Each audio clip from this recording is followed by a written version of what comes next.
Hello everyone, I'm Dr. Devika Ayekpam, Assistant Professor in Sociology Program, Faculty of Humanities and Social Sciences, Assam Downtown University, Guwahati.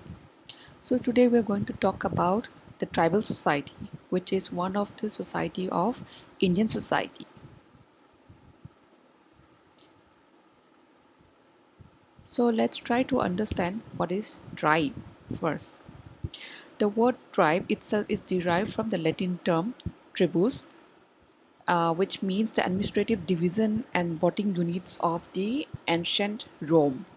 So it is nothing but an administrative division and a voting unit which was used in the ancient Rome. So it is derived from the word tribus. So as defined in the Imperial Gazette of India, a tribe is a collection of families bearing a common name, speaking a common dialect, occupying or professing to occupy a common territory, and is usually not endogamous, though originally it might have been so. So we can define a tribe is nothing but a collection of families coming together, and they have a common name, and they speak a common dialect, and they occupy a common territory, or they profess to occupy a common territory, and usually endogamous, that is the practice of marrying within the social group or within the tribe itself in this context, though originally they might have been so. So that is the definition of tribe which has been given in the Imperial Gazette of India.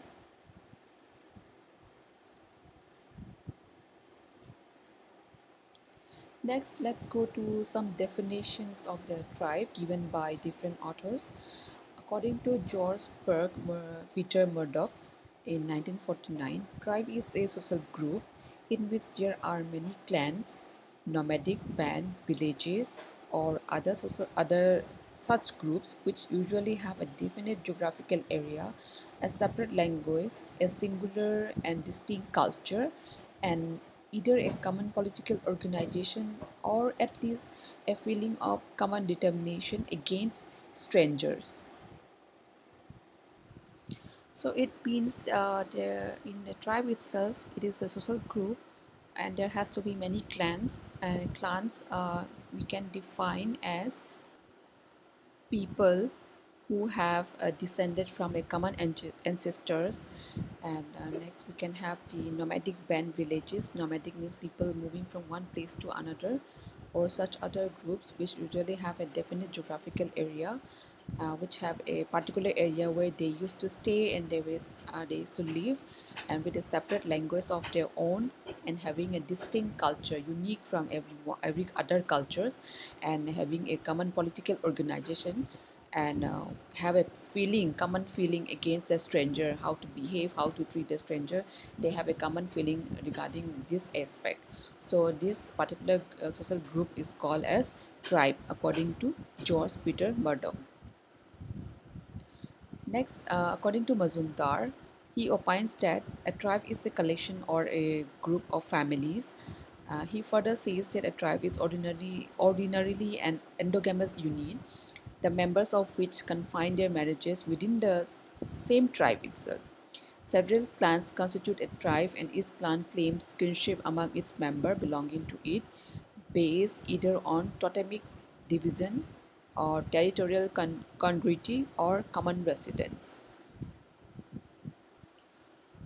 Here we can see the similarity between the various definitions, where most of the authors or the thinkers define the tribe as a group of families giving importance to its clans and endogamous unit. Before and all, it was endogamous unit, but nowadays it might be a different practice. Or they might also have a totem, that is any object or animal that they believe that they have a spiritual significance or spiritual power, and is being worshipped by that particular society, social group, or the particular tribe. uh, on the basis of this totem also it can be divided, and on the basis of having a common residence also we can define the term tribe.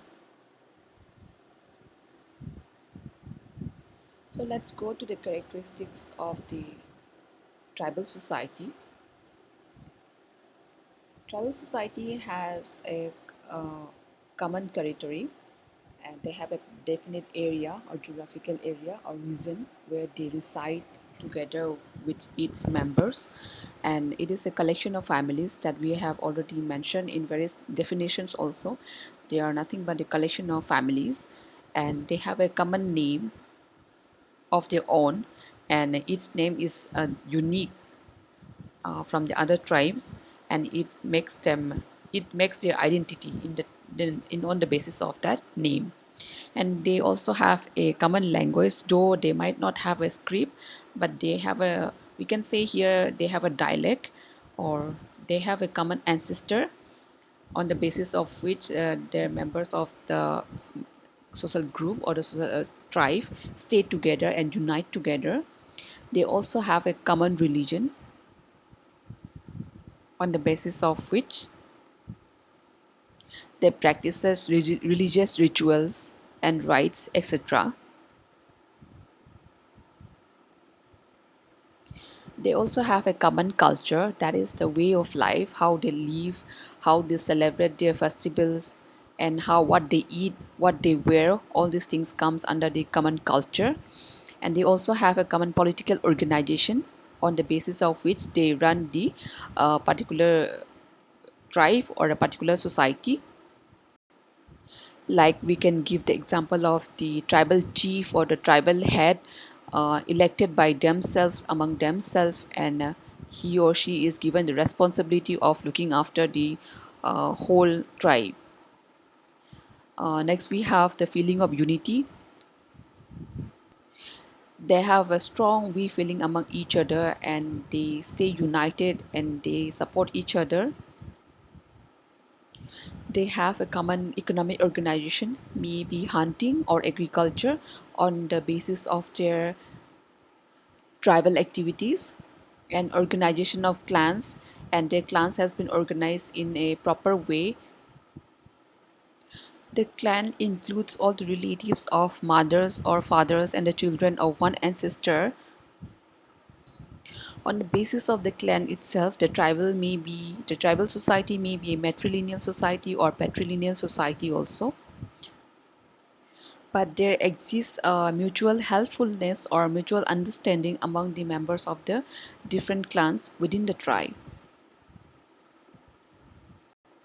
Next, we have the very important characteristic, that is the prevalence of dormitories. Tribal community has a peculiar feature which is evident in the form of dormitories or the common chamber or common sleeping chamber. Such dormitories dormitories that are used for providing training to the youths in the tribal ways of life. Young boys and girls spend their time in these dormitories, and they are being given the responsibility of giving protection to the community people, and teaching them about the tribal ways of life until they get married. And there are rules and regulations which are expected to follow very strictly for each dormitory. So every dormitory has its own rules and regulations.